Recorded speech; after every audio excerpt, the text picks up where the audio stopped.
మా Bebamma full trending లో ఉంది ఇప్పుడైతే. ఇంకా ఈ రోజు ముచ్చట్లకు వచ్చేస్తే మేము వీకెండ్స్ కదా అని మా లేడీస్ ఎంపోరియన్ మొత్తాన్ని అయితే ట్రిప్ కి అయితే ప్లాన్ చేసాం. ఇంకా అలా మా లేడీస్ ఎంపోరియన్ మొత్తాన్ని బండిలో అయితే కూర్చోబెట్టి బయలుైతే ఇంకేనా వచ్చేసరికి మా ఈ ట్రిప్ స్పాన్సర్ అయినే. ఇంకా అలా ఈ చలికి అయితే తట్టుకోలేక మా వాళ్ళు అయితే ఫ్లాష్ మ్యాన్ అవతారాలు అయితే వేసారు. ఇదిగో ఏనైతే మాకు బిగ్ ఫ్లాష్ మ్యాన్.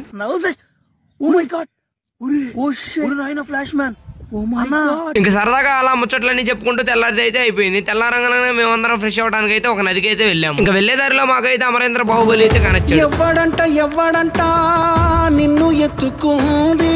ఇంకా అలా నదిలోకి వెళ్ళి అయితే నీట్ గా అయితే స్నానాలని కంప్లీట్ అయితే చేసుకున్నాం. ఇంకా మేమందరం నీట్ గా స్నానాలు చేసి వచ్చే లోపల మా లేడీస్ ఎంపోరియం అయితే నీట్ గా రెడీ అయిపోయి పొంగల్ అయితే వండేశారు. ఇంకా అందరం కలిసి అమ్మవారికి పొంగల్ పెడదాం అని చెప్పేసి బయలుైతే తేరాము. ఇంకా అలా అందరం కలిసి గుడి ముందు అయితే మంచిగా డాన్స్ అయితే వేసాం. ఏంటి వీడు పిక్నిక్ అని చెప్పేసి ఇవన్నీ చూపిస్తున్నాను అనుకుంటాం. మేమందరం కలిసి ఇలా గుడికి వస్తేనే మాకు పెద్ద పిక్నిక్ లాగా అయితే ఉంటది. అందుకనే చెప్పేసి నేను పిక్నిక్ అయితే అన్నాను. ఇంకా గుడి దగ్గర మంచిగా దర్శనం చేసుకుని ఒక మంచి ప్లేస్ కి అయితే వచ్చేసాం. ఈ ఫీల్డ్ అయితే చాలా అంటే చాలా బాగుంది. ఇంకా మనం వెళ్ళగానే ఒకటే ఒక పని, ఇంకా నీట్ గా కుకింగ్ అయితే స్టార్ట్ చేసేయడానికి ముందుగా మటన్ అయితే కడుక్కున్నాం. అలా అయితే అందరం ఒక పని చేసుకుంటూ నీట్ గా అయితే ఈ రోజునైతే ఎంజాయ్ చేసాం. ఇంకా మీరు మీ ఫ్యామిలీతో ఎక్కడికి వెళ్ళారో ఖచ్చితంగా కామెంట్ చేయండి. అలానే మా బేబమ్మ కోసం ఒక లైక్ చేయండి. వెళ్ళేటప్పుడు మన